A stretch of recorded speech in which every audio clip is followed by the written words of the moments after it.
ক্ষীর দাঁড়িয়ে আছো কেন? যাও ছোট গিন্নিমাকে নিয়ে এসো, পিঁড়িতে করে ঘোরাও।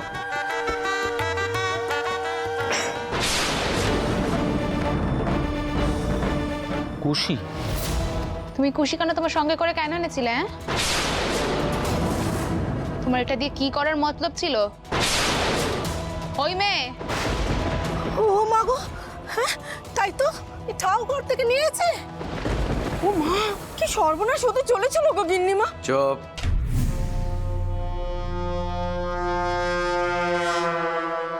একদম চুপ। খালি আমি কথা কইব। তা হ্যাঁ গো ছোট গিন্নি, আমার নাম নগেন চৌধুরী।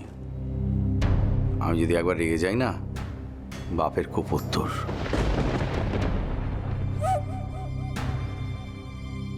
আর যদি মনের মধ্যে কোনো খারাপ ইচ্ছা থাকে তাহলে ওগুলো ফেলে দাও। আমাকে বিয়ে করো, আমি তোমাকে মাথায় করে রাখবো, তোমার সব ইচ্ছে পূরণ করো। মেজগিন্নিকে জিজ্ঞেস করো। কি গো,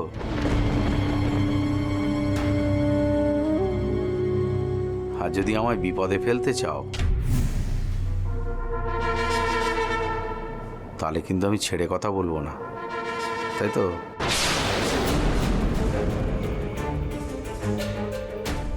সত্যি এইটা দিয়ে তুমি বিয়ের আগে একখানা অঘটন ঘটাতে যাচ্ছিলে, তাই না? ছি ছি ছি ছি ছি, সত্যি একখানা মেয়ে বটে বাবা তুমি। ঠাকুর মশাই, আপনি তাড়াতাড়ি মন্ত্র পড়ুন, বিয়েতে যেন কোনো রকম বাধা না পড়ে। কেউ তো এখনো এলো নি রক্ষে করতে। এখন কি যে করি, কি যে করি এখন। কইছিলুম কি দিদি, কচি বয়স তো, তার উপর হঠাৎ করে বিয়ে হচ্ছে, তাই মানিয়ে নিতে একটু তো সময় লাগবে।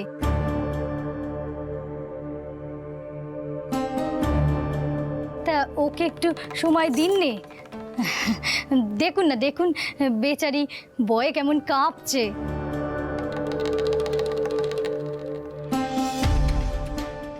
আজ তো সারা রাতি লগ্ন আছে, তাই নে? তা বিয়ের আচারখানা একটু পরে শুরু করলে হয় নে? ও কিরক ঠাকুরপো, পিড়িখানা একটু নামাতে কও নে গো। না না কিরোদ, এই বিয়ে এক্ষুনি হবে, সময় নষ্ট করে লাভ নেই। কাটামশাই, ওই আপনি আমার হয়ে না একটুখানি ওই বাইরের দিকটা নজর রাখুন তো। আগে কিন্তু চৌধুরী মশাই, কার উপর নজর রাখবো সেটা তো বুঝলাম না। আমার কিরকম মনে হচ্ছে যে এরা মিলে এই বিয়ের আচার অনুষ্ঠানটা কিরকম একটু পিছিয়ে দিতে চাইছে, বুঝতে পেরেছেন তো?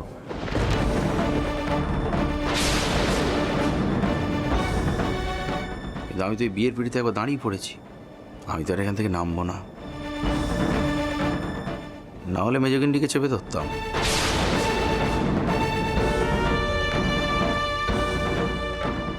কিছু একটা মতলব করেছে এরা, জানেন তো? কিছু একটা মতলব আছে। কিন্তু আমার নাম নগেন চৌধুরী, কার বাড়ি মানুষ, এত সহজে তো কাবু হব না।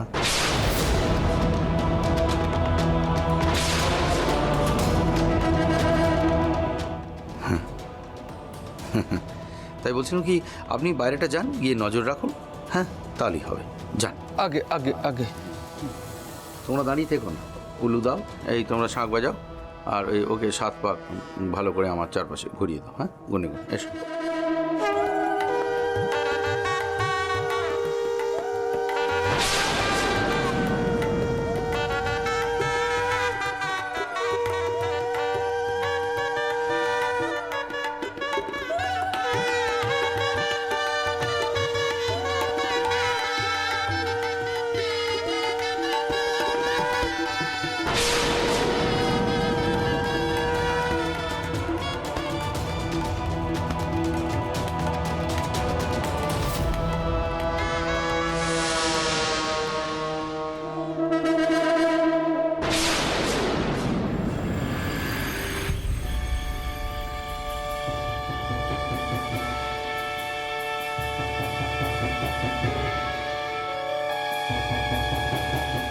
শুনছেন?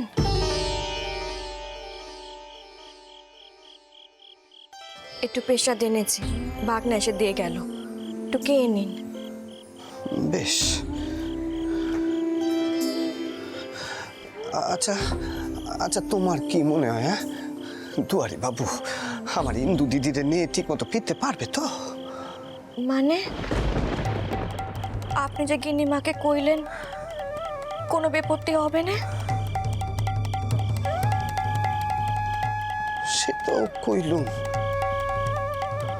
আসলে আমার জগদম্বা মা এতদিন পরে ফিরল, আর ফিরে এইসব বিপত্তির কথা শুনলো, তারে কি আরো ভয় দেখিয়ে দেওয়া যায়?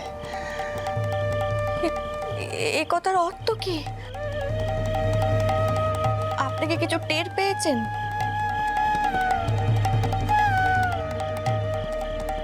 সর্বনাশ, আমি তো পেতম দেখে খুব ভয় পাচ্ছিলাম। শুনুন নে, আপনি জব করুন, মায়ের কাছে প্রার্থনা করুন যাতে ইন্দু দিদির কোনো ক্ষতি না হয়। আর আমি একটা কথা তো বুঝতেই পারছি না, ইন্দু দিদি বের আসরে যাওয়ার পর যদি বে ভাঙে, তাহলে তো ইন্দু দিদি লগ্ন ভ্রষ্টা হবে। তারপর কি হবে তার? এই মন্দিরে কি সে ঠাঁই পাবে? জানি নে গো, আসলে আমার সেজবাবুর সময় তো আর নেই। এখন হয়তো 5 জনে 5 কথা কইবে।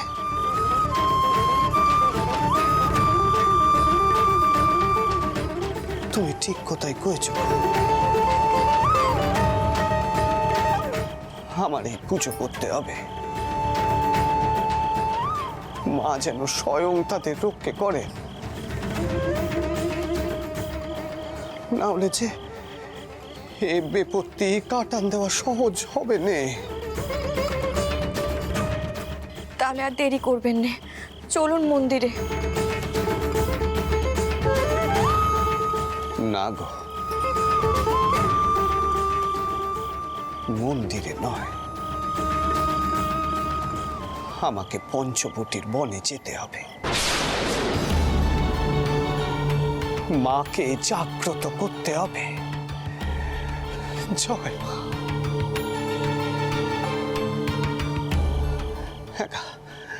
শুনছ, তুমিও জব করতে বসো, তোমার শক্তি হচ্ছে তাদের প্রয়োজন হবে। তুমি যে জগৎ জননী মা, তোমার ক্ষমতাও তো কম নয়। আপনার এসব কথা আমি কিচ্ছুটি বুঝিনি। আসলে ইন্দু দিদির ওপর বড্ড মায়া পড়ে গেছে যে আমার। তার মনখানা বড্ড ভালো। ইন্দু দিদি যাতে খুব ভালো করে সংসার করতে পারে। মা রক্ষে করবেন না ইন্দু দিদিকে? নিশ্চয়ই করবে, নিশ্চয়ই করবেন মা, ইন্দু দিদিকে রক্ষে করবেন।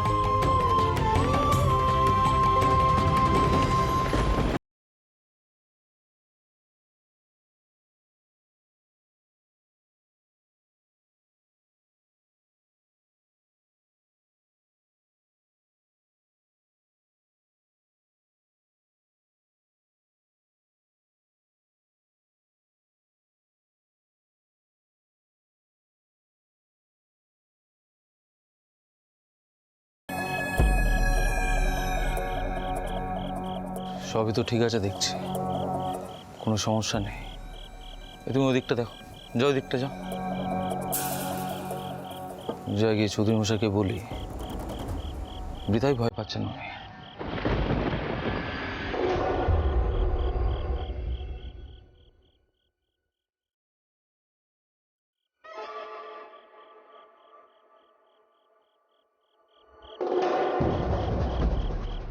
ওই তো নগেন চৌধুরীর লেঠেলের দল, সব বাইরে ঘোরাঘুরি করছে, পাহারা দিচ্ছে।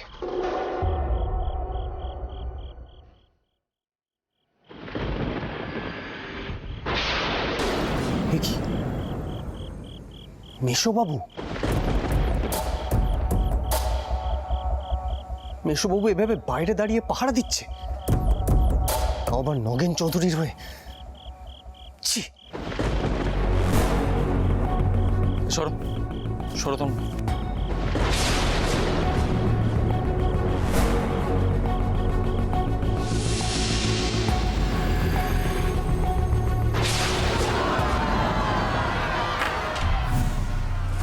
আমাদের ভেতরে যেতে দাও, তা না হলে তোমাদের কর্তাকে ডাকো বাইরে।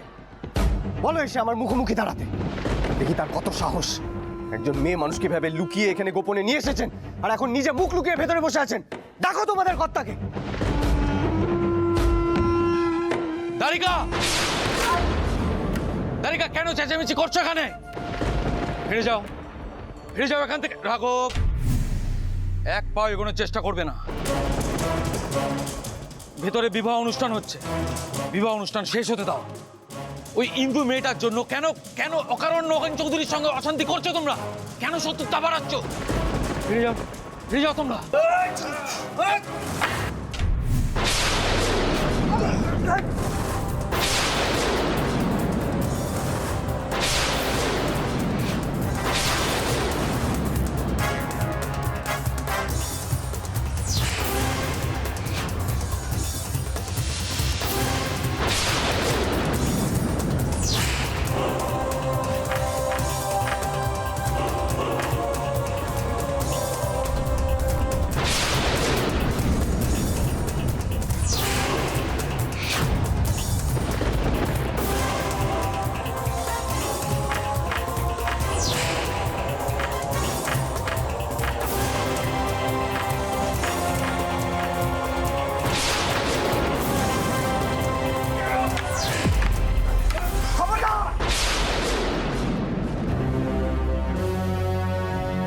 খবরদার বলছি,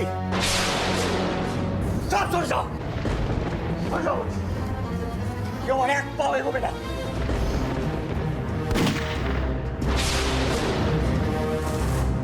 কেউ এক পাও এগোবে না, এক পাও এগোবে না কেউ। আমরা এখানে হানাহানি করতে আসিনি, আমাদের ভেতরে যেতে দাও।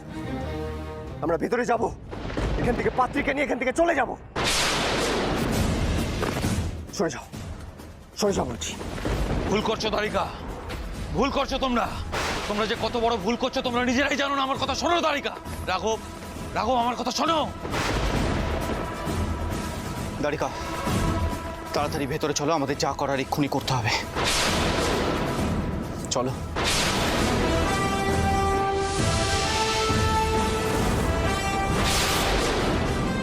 দারিকা দাঁড়াও, সরে যাও, আমার কথা শোনো। সরে যাও বলছি। দারিকা, আমার কথা সরো। শোনো। সরো। দারিকা, ভিতরে যাও না তোমরা। রাঘব, আমার কথা শোনো। রাঘব, দারিকা। ওম সতী সাবিত্রী রাম সীতা স্বরূপ সাক্ষাৎ লক্ষ্মী নারায়ণ। ঠিক আছে ঠিক আছে, বলছি কুমকেটা দিন, দেখছেন তো বাইরে কি কাণ্ড। একবার সিঁদুরটা পরিয়ে নিই, তারপর দেখছি আমি কি হয়, কারা শোরগোল করছে আমি দেখছি। কই দেখিয়ে গিয়েছো, ওটা একটু তুলে ধরো, ওটা না দেখে আবার পড়াতে হয়।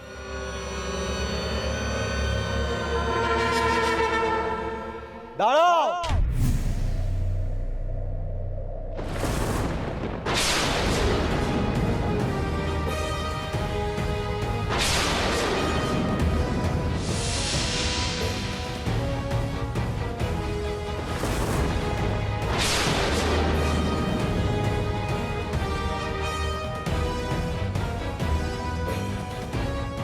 এই বিয়ে হতে পারে না। লুকিয়ে জোর করে একটা মেয়েকে তুলে এনে বিয়ে দেওয়া যায় না।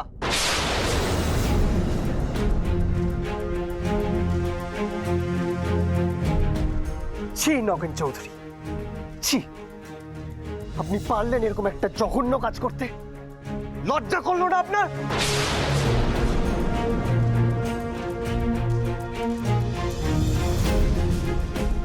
কুমকেটা ধরুন তো। দ্বারিকানাথ বাবু, আপনাদের এই আশ্রিতা মেয়েটাকে আমি বিবাহ করছিলাম। লজ্জা করছেন আপনার এই বিয়েটা এসে বাধা দিতে?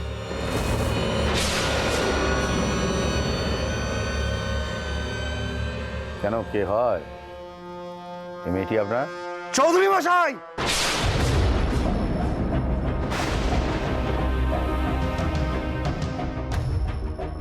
ইন্দু আমাদের দায়িত্ব। আমার মা ওকে দক্ষিণেশ্বরের মন্দিরে আশ্রয় দিয়েছে। আমি এক্ষুনি এই মুহূর্তে ইন্দুকে এখান থেকে নিয়ে যাব।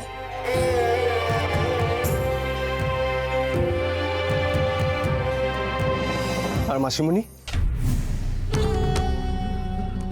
তুমি কি করে এসবের মধ্যে জড়িয়ে পড়লে? কি করে করতে পারলে তুমি এই কাজটা মাসিমণি? কালুর মা, তুমি আমাদের দীর্ঘদিনের বিশ্বস্ত লোক, বিশ্বাস করেছি তোমার উপর আমরা, তুমি এরকম একটা জঘন্য কাজ করলে। ছি! ইন্দুমতি, ওঠো, বাইরে যাও, তোমার জন্য পালকির ব্যবস্থা করা আছে, গিয়ে পালকিতে বসো, যাও।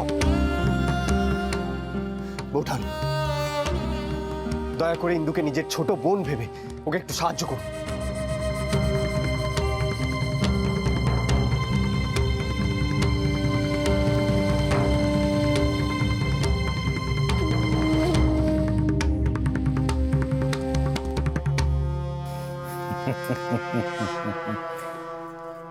তাহলে আমি ঠিকই সন্দেহ করেছিলাম,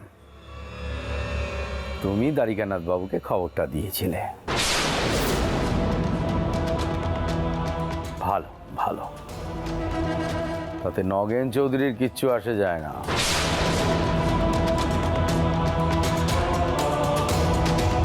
কারণ এরকম 10টা দ্বারিকানাথ বাবুকে আমি কিনে নিয়ে রাখতে পারি। নগেন চৌধুরী, মুখ সামলে কথা বলুন। মুখ আপনি সামলান। কোন সাহসে যে আমার ভাবী স্ত্রী, আমাদের বিবাহ প্রায় সম্পন্ন হতে চলেছে, সেখান থেকে তাকে উঠিয়ে নিয়ে চলে যাচ্ছেন? কোন সাহসে?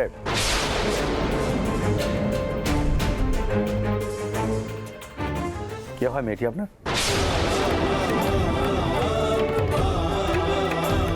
কোনো কালে ওকে মর্যাদা দিতে পারবেন? সে মূর্খ আপনার নেই। দারিকা, শান্ত হও, শান্ত হও তুমি। দেখো, আমাদের তোমার সাথে কোনো শত্রুতা নেই। আমি আর তোমার মাসিমণি যা করছি সকলের মঙ্গলের জন্য করছি। রাঘব, রাঘব, দারিকাকে বোঝাও, ওকে শান্ত কর। আর তাছাড়া এরকম বিয়ের পিড়ি থেকে বউ তুলে নিয়ে যাওয়ার অর্থ তুই বুঝিস? এ মেয়ে নগ্ন বসতে হবে, কোনোদিন ওকে এই মেয়েকে বিয়ে করতে চাইবে না। তারিকা, তুই কিন্তু উপকার করতে গিয়ে অপকার করে বসছিস। ও রাঘব, তুমি তারিকাকে নিয়ে যাও তো এখান থেকে। কি করে নিয়ে যাই বলুন তো? আপনারা অন্তত একবার জানাতে পারতেন যে আপনারা দ্বারিকার মতের বিরুদ্ধে এ কাজ করছেন। কি করে জানাবে রাঘব দাদা? এরা সবাই তো জানে এরা যা করছে সেটা একটা অন্যায়। ইন্দু, তোমাকে আমি যা বলছি সেটা তোমার কানে যাচ্ছে না? যাও একটু গিয়ে পালকিতে বসো। আপনারা আর একটু আগে কেন এলেন নে? এখন মানুন যাই নাই মানুন, উনি যা কইছেন একদম ঠিক কথা। লগ্নভ্রষ্টা মেয়ের এখন গলায় দড়ি দেওয়া ছাড়া আর কোনো গতি নেই যে।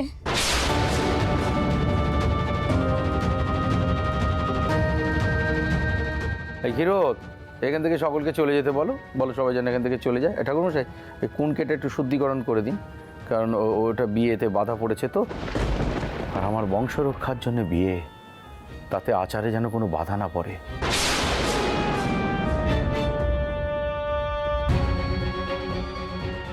এই ছোট বউ, তুমি সব নিজে কানে শুনলে তো? শুনেছো? তাহলে আর দেরি করছো কেন? দ্বারিকানাথ বাবুকে বলো উনি যেন এখান থেকে চলে যান। হ্যাঁ, পর স্ত্রীর দিকে তাকানোটা খুব একটা ভদ্রতার লক্ষণ নয়। স্ত্রী? এই বিবাহকে আপনি বিবাহ বলে মনে করছেন? পাত্রীর ইচ্ছে নেই, আপনার এক স্ত্রী বর্তমান, তার সামনে দাঁড়িয়ে আপনি তৃতীয় পক্ষ গ্রহণ করছেন, আর আপনি বলছেন ইন্দুকে যোগ্য স্ত্রীর মর্যাদা দেবেন। তো আপনি দেবেন নাকি স্ত্রীর মর্যাদা? মেয়েটিকে আপনি স্ত্রীর মর্যাদা দেবেন? আছে সে সাহস আপনার?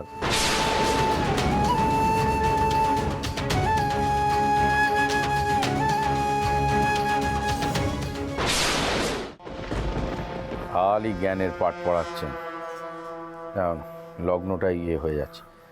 উলু দিন তো, এই শাঁখ বাজা, এই এটা কোন কেটা দিন, চল। মা, তবে কি তুমি আমার ভাগ্যে ওই চৌধুরী মশাইয়ের স্ত্রী হওয়াই লিখলে?